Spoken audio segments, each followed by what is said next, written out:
memulai videonya, mari kita perkenalkan satu persatu anggota kita. Perkenalkan, nama saya Rahma Aulia. Nama saya Nabila Sabri Rizkila. Nama saya Sarah Priani. Nama saya Dinda Putri. Nama saya Giri Ramadan. Nama saya Amal Fahmi.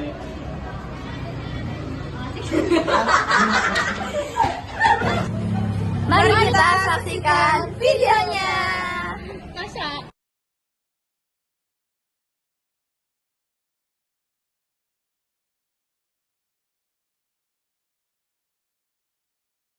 Assalamualaikum warahmatullahi wabarakatuh. Di sini saya Amal Fahmi. Saya ingin menjelaskan tentang tarif. Tarif adalah pajak yang dikenakan oleh pemerintah terhadap barang-barang yang masuk atau keluar dari suatu negara.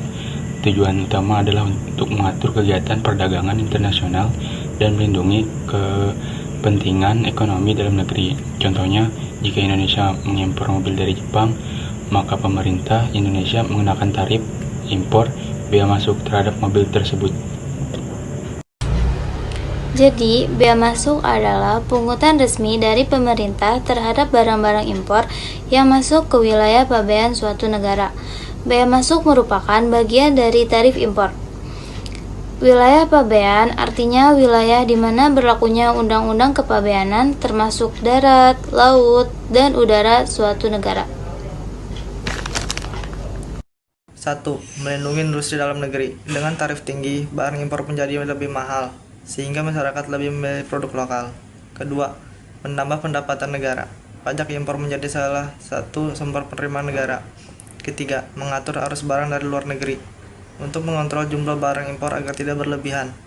4. Menjaga stabilitas ekonomi nasional, yaitu mencegah ketergantungan pada produk luar negeri. Kelima, meningkatkan daya saing produk lokal. Industri dalam negeri terdorong untuk meningkatkan kualitasnya. Ini adalah jenis-jenis tarif. Yang pertama ada tarif ad valorem, yaitu tarif yang didasarkan pada persentase tertentu dari harga barang atau nilai pabean. Ini adalah skema tarif yang paling umum digunakan.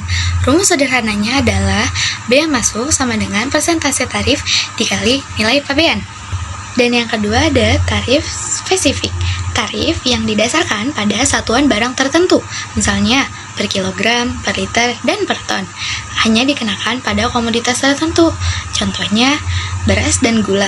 Rumus sederhananya adalah bea masuk sama dengan jumlah satuan barang dikali tarif pembebanan bea masuk per satuan. Jenis-jenis bea masuk. Yang pertama adalah bea masuk umum atau tarif normal atau MFN, yaitu tarif bea masuk yang berlaku untuk sebagian besar barang impor dari negara-negara anggota WTO atau Organisasi Perdagangan Dunia.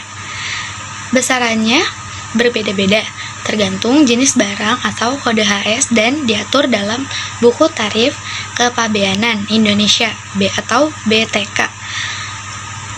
Dan ada juga tarif referensi, yaitu bea masuk yang besarannya dapat lebih rendah dari tarif normal dikenakan pada barang impor dari negara-negara yang memiliki perjanjian perdagangan preferensial atau FTA dengan Indonesia.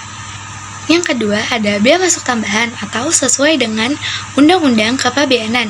Yang pertama ada bea masuk anti dumping atau BMAD. Dikenakan pada barang impor yang merupakan barang dumping atau harga ekspornya lebih rendah dari harga normal di negara pengekspor. Tujuannya untuk melindungi industri dalam negeri dari kerugian akibat praktik dumping. Dan yang kedua ada bea masuk imbalan atau BMI, yang dikenakan pada barang impor yang terbukti menerima subsidi dari pemerintah negara pengekspor yang dapat merugikan industri di dalam negeri. Yang ketiga ada bea masuk tindakan pengamanan atau BMTP, yang disebut juga sebagai safeguard, yang dikenakan jika terjadi lonjakan jumlah barang impor secara besar-besaran yang menyebabkan kerugian serius atau ancaman kerugian serius terhadap industri dalam negeri yang memproduksi barang sejenis.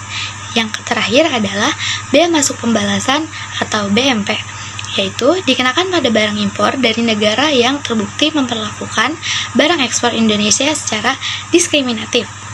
Dan yang kedua ada bea masuk imbalan atau BMI, dan yang dikenakan pada barang impor yang terbukti menerima subsidi dari pemerintah negara pengekspor yang dapat merugikan industri di dalam negeri. Yang ketiga ada bea masuk tindakan pengamanan atau BMTP yang disebut juga sebagai safeguard, yang dikenakan jika terjadi lonjakan jumlah barang impor secara besar-besaran yang menyebabkan kerugian serius atau ancaman kerugian serius terhadap industri dalam negeri yang memproduksi barang sejenis. Yang terakhir adalah bea masuk pembalasan atau BMP, yaitu dikenakan pada barang impor dari negara yang terbukti memperlakukan barang ekspor Indonesia secara diskriminatif. Dampak positif itu yang pertama, industri dalam negeri terlindungi. Yang kedua, negara mendapat pemasukan tambahan. Yang ketiga, lapangan kerja di sektor industri bertambah. Nah, ada juga dampak negatifnya. Itu yang pertama, harga barang impor menjadi mahal. Yang kedua, bisa menimbulkan balasan dari negara lain atau perang dagang. Konsumen dalam negeri kehilangan pilihan barang yang lebih murah. Selanjutnya adalah contoh kasus sederhananya. Misalnya, Indonesia mengenakan tarif 20% terhadap sepatu impor dari luar negeri. Jika harga sepatu tersebut adalah Rp500.000, maka bea masuk sama dengan 20% dikali Rp500.000 sama dengan Rp100.000. Jadi, total harga setelah dikenakan bea masuk menjadi Rp600.000. Di sini saya akan menjelaskan kesimpulan tentang tarif dan bea masuk. Tarif dan bea masuk adalah pungutan pajak yang dikenakan oleh pemerintah terhadap barang-barang impor yang masuk ke suatu negara. Tujuannya untuk melindungi industri dalam negeri, menambah pendapat negara, dan mengatur arus perdagangan internasional. Dengan adanya tarif dan bea masuk, harga barang impor menjadi lebih tinggi, sehingga masyarakat terdorong untuk menggunakan produk dalam negeri. Namun, jika tarif terlalu tinggi, harga barang di pasar bisa naik dan menurunkan daya beli masyarakat. Oleh karena itu, kebijakan tarif harus diterapkan dengan seimbang agar ekonomi nasional tetap stabil.